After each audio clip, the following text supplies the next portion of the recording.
بسم الله الرحمن الرحيم ولي waxaynu ku jirnaa diyaar garowga bandhiga buugga diiwaankii Soomaaliland ee uu qoray Mawlid Maxamed Xaashi waynu ku hambaleynaynaa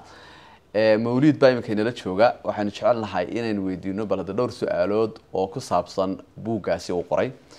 marka ugu horeysa waxaan jecelahay Mawlid baro inuu wax inooga sheego ujeedooyinkii uu ka lahaa inuu buuggan qoro Mawlid بسم الله الرحمن الرحيم الحمد لله رب العالمين laba ujeedo ayaa ugu waaweynaa inaan buuggan qoro Sakriyow takoobaad waxay ahayd in la weelayo taariikhda dalka Soomaaliland si ay wax uga ogaadaan taariikhda dalkooda gaar ahaan dhalinyarada maanta jiilka soo koreeya iyo jiilka soo socda insha Allah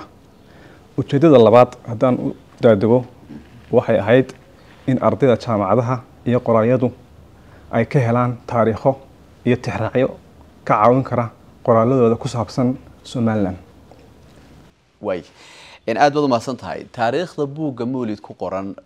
waa waqti aad u fog oo ka soo bilaabmaysa 1884 ilaa 2022 marka taariikhda hore waa waqti fog maxaa ku sahlay sidee soo tixraacday waa su'aal wanaagsan oo isweydiin mudan marka hore horta qoraa kasta wax kama qoro kaliya taariikhda uu goobjoog ka ahaa hase yeeshee waxaa looga baahan yahay inuu caddeeyo xagga uu xogtaas ka helay oo ah xog lagu kalsoonaan karo waxaan xasuustay waxaa jiray nin su'aalaha diiniga ah si sax ah uga jawaabi jiray barigii dambe ayaa dadkii waxay ugu yeedhaan sheekh Hebelow markaasuu yiri sheekh ma ihi hay ugu yeedhna kaliya waxaan ahaa buu yiri muddo dheer dhageysta wanaagsan oo culimada waaweyn hoos joogay imika waxaan leeyahay da'deeda kama weyni dadkana aqoon ma dheeri waxaan ahaa dhageysta wanaagsan oo muddo dheer soo ag joogay dad waaweyn oo waayeel ah sidoo kale waxaan maanka ku hayay suugaanta tiraahda haddii aad xog moog tahay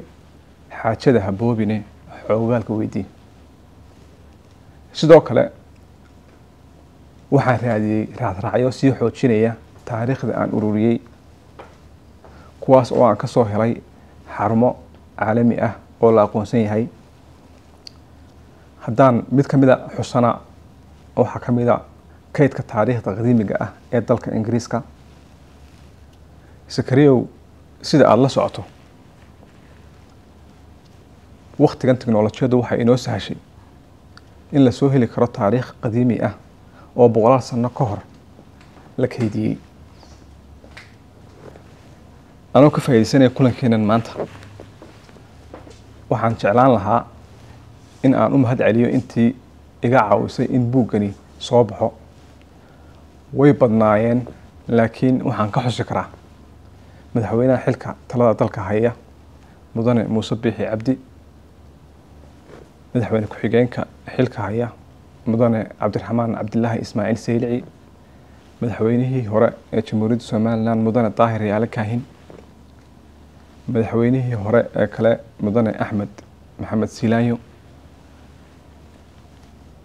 madaxweyne ku-xigeenkii labaad ee Jamhuuriyadda Soomaaliland mudane Cabdiraxmaan Cali Faarax madaxweyne ku-xigeenkii koobaad ee Jamhuuriyadda Soomaaliland mudane Xasan Ciise Jaamac madaxweyne ku-xigeenkii saddexaad mudane Axmed Yuusuf Yaasiin Professor Maxamed Saciid Gees oo ah siyaasi weyn oo reer Somaliland ah isla markaana ah qoraa oo buug badan qoray qoraa Ambassador Xuseen Cali Ducaale oo ah siyaasi reer Somaliland ah isla markaana qoraa Xasan Cabdi Madar adna aadan Ismaaciil oo siyaasiyad ah marwo Somaliland oo aad loo ixtiraamana ah Shukri Xaaji Ismaaciil Boondar oo iyadana sidoo kale ah marwo aad loo ixtiraamo isla markaana siyaasiyad ah imikana ah wasiirka wasaaradda deegaanka loo yarad Amaal Cabdilaahi Cawil ayaan idin mahad celinayaa isla markaana la taliya madaxweynaha arrimaha sharciga Mawlid aad baad u maasan tahay muddo waxaad ka soo shaqeynaysay shaqooyin kala duwan oo runtii muhiim ah oo in la xuso ay tahay oo uu ka mid yahay shaqada imika aad haysaa ka mid tahay qasriga wadanka looga taliyo madaxtooyada aad muddo dheer ka soo shaqeynayso hawlo muhiim ah miyaanay marka hore haboonayn intaana taariikhda Soomaaliland wax ka qorin inaad horta taariikhda qorto haddaan halkaa sharaxaad kooban ka bixiyo su-aasha Sakariyow bilowgii waan ka fikray su-aashaas oo kale hase yeeshee waxaan kala doortay oo aan isku miisaamay taariikh qof ku saabsan iyo taariikh qaran iyo qof baan miisaamay waxaa ila cuslaatay oo aan ka doorbiday in aan wax ka qoro taariikhda qaranka Jamhuuriyadda Soomaaliland marka aad qorayso taariikhdaada waxaa kugu badanaysa ereyga aniga buugga baa waxa laga yaabaa in 100 jeer aniga soo noqoto anaaniyaddan inta badan ma jecli anigana waxaa igala wanaagsan innaga maxaynu taariikh leenahay maxaynu soo marnay waxyaabaha noocaas ma garanaysa in buugga ay ku bataan taasna waxaa lagu heli karaa in la qoro taariikh la wada leeyahay waana sababta aan buuggan ugu xusay page-ka hibeynta in aan u hibeeyey dadweynaha Soomaaliland waxaa kale oo aan u doortay buuggan qoristiisa waxaan ogaa in Soomaaliland leedahay taariikh fac weyn oo hodan ah haddaan tusaale u soo qaato ninka gabayaaga ah markuu gabay alifayo ama uu maasan dheer tirinayo xarfaha af Soomaaliga kaalin weyn bay ka qaataan tusaale ahaan abwaanka xarafka iyo gabay ka curinaya iyo abwaanka xarafka da ka curinaya way kala chance badan yihiin xagga helitaanka ereyada kasaabaha kamid